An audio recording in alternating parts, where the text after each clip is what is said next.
અંદાજિત સમય હતો 10 જુલાઈનો. હું BRTS કેનાલ રોડ છે ને ત્યાં મારી ઓફિસ આવી પૂજન પ્લાઝા. એટલે ત્યાંથી જે રાહદારીઓ વાહન ચાલકો પસાર થતા હોય ને એની અવારનવાર મને ફરિયાદ આવતી હતી કે ભાઈ અહીંયા ઓટો રિક્ષામાં, પ્રાઇવેટ ઓટો રિક્ષામાં પોલીસવાળા અને યુનિફોર્મ વગર કર્મચારીઓ અને પોલીસના મળતિયાઓ ઊભા રહી છે અને અહીંયા હપ્તાખોરી કરે છે. એટલે એ માહિતી મને અવારનવાર મળી એટલે હું સ્પેશિયલ વિઝિટ ઉપર ત્યાં નીકળો. એટલે જ્યારે હું નીકળ્યો ને ત્યારે જ મને સીમાડા પોલીસ ચોકી જે છે આપણે કેનાલ રોડ પર એની એક્ઝેક્ટ સામે એક પ્રાઇવેટ ઓટો રિક્ષાની અંદર એક પોલીસ કર્મચારી જે ASI હતા, 12 પોલીસ કર્મચારીઓ અને બીજા પોલીસના મળતિયાઓ યુનિફોર્મ વગર એ ત્યાં હપ્તા વસૂલી કરતા હતા. એટલે મેં મારી ગાડી અટકાવી, એમને જણાવ્યું કે ભાઈ આજે તમે હપ્તા વસૂલી કરો છો એ હપ્તા વસૂલી બંધ કરી દો. આ વિસ્તારની અંદર તમારે હપ્તા વસૂલી કરવાની નથી. TRB મારફતે મને ધમકી મોકલાવી કે ભાઈ મેહુલ બોગરા તું ઓળખે છે એને કહી દેજે કે વધીને મેહુલ બોગરા શું કરશે, અમારે યુનિફોર્મ ઉતાર દેશે ને, અમારે યુનિફોર્મ ઉતાર દેશે ને પછી અમે મેહુલ બોગરાને જોઈ લઈશું, 302માં અંદર જવું પડશે ને તો જઈ આવશું, અમને કોઈ ચિંતા નથી. આટલો એમણે બેફામ મને ધમકી આપી. મીનવાઇલ એ લોકોએ શું કર્યું કે કેનાલ રોડ પર જે હપ્તાખોરી કરતા હતા એ બંધ કરી દીધી મારી ચેતવણી પછી, અને એમણે હપ્તાખોરીનો રૂટ ડાયવર્ટ કરી દીધો. કેનાલ રોડથી પછી અંદરનો રોડ જે આપણે લસકાણાથી કામરેજ જે રોડ જાય એ રોડ ઉપર હપ્તાખોરી ચાલુ કરી દીધી.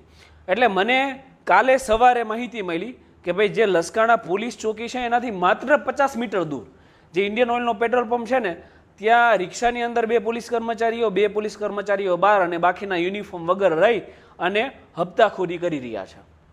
એટલે હું ત્યાં ગયો લસકાણા, અને લસકાણા જઈ અને મેં જોયું તો આ ઘટના વાસ્તવિકમાં થતી હતી. અને હું કોઈ પણ વસ્તુ કરું ને એ પહેલાં હંમેશા ચેક કરું છું કે જે વસ્તુ કાયદેસર છે કે ગેરકાયદેસર છે. એટલે મેં ચેક કર્યું અને પહેલાં પૂરતા પુરાવા બનાવ્યા છે કે આ લોકો હપ્તાખોરી કરી રહ્યા છે ટેમ્પા ચાલકો પાસેથી યુનિફોર્મ વિના. એટલે એ પુરાવા બની ગયા પછી મેં મારું ફેસબુક લાઈવ ચાલુ કર્યું. અને જેવું મેં ફેસબુક લાઈવ ચાલુ કર્યું એવું આ લોકોનું એક પ્રી પ્લાનિંગ જ હતું. એમને જાણકારી જ હતી કે મેહુલ બોગરા આવવાનો છે. એટલે જે પોલીસ કર્મચારીઓ ઓટો રિક્ષાની અંદર બેઠા હતા અને એ ઓટો રિક્ષા પછી એ જ હતી જે 1 મહિના પહેલાં મેં સીમાડા નાકા જેમને વોર્નિંગ આપી હતી, એ જ ઓટો રિક્ષા. એ ઓટો રિક્ષાની અંદર એ લોકોએ ધોકા રાખ્યા હતા. અને જેવું મેં ફેસબુક લાઈવ ચાલુ કર્યું એવું એ લોકોએ જે ધોકા હતા એ પોલીસના પગમાંથી કાઢ્યા. પોલીસ કર્મચારીઓ હાજર હતા, એમણે બચાવ કરવાને બદલે મોઢા છુપાવ્યા અને ભાગવા માંડ્યા. કેમ કે એ લોકો પણ આમાં મદદગીરીમાં સામેલ હતા, એ લોકોએ પણ આ કાવતરું રચ્યું હતું. વિડીયો છે સોશિયલ મીડિયામાં તમામ લોકોએ જોયો છે. ઇન્ટેન્શન પ્યોર એ જ હતો કે આને મારી નાખવો છે.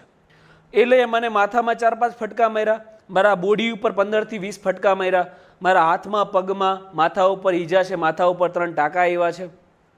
પછી જોજો, પછી ઇન્ટરેસ્ટિંગ વાત છે, હું મારા ચાલુ લાઈવમાં સરથાણા પોલીસ સ્ટેશન ગયો.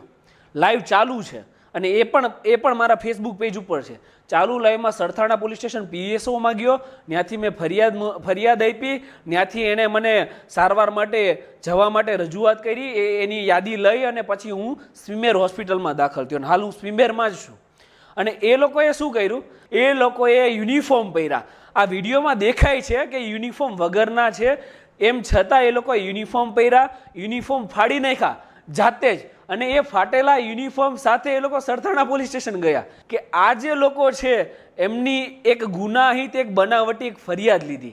આ લોકો જે યુનિફોર્મ વગર દેખાય છે એમ છતાં વિડીયોમાં યુનિફોર્મ વગર દેખાય છે, પછી સ્પષ્ટ દેખાય છે કે આ લોકો યુનિફોર્મ જાતે ફાડીને આવ્યા છે, તેમ છતાં મારી સામે મારી ફરિયાદ એણે લોકોએ 2:30 વાગે લીધી અને 3 વાગે સીધી જ આ લોકોએ મારી સામે એટ્રોસિટી, પછી 384 મુજબ ખંડણી માંગવાનો કેસ, એવા કેસો દાખલ કર્યા. અને એવો કેસ દાખલ કર્યો કે મેહુલ બોગરા 30,000ની ખંડણી માંગતો હતો. કારણ કે હું જાહેર જનતાનો અવાજ બન્યો છું. એટલે જ્યારે પણ લોકો પોલીસ દમનનો શિકાર બને, પોલીસના ભ્રષ્ટાચારનો શિકાર બને ત્યારે પહેલો સંપર્ક કરે છે મેહુલ બોગરાનો. એટલે મારા ફેસબુક પેજ ઉપર તમને વધારે વિડીયો દેખાશે, પણ એનો મતલબ એવો નથી કે બધા બેમાનો છે. બધા બેમાન નથી, પણ બેમાનોની કમી પણ નથી.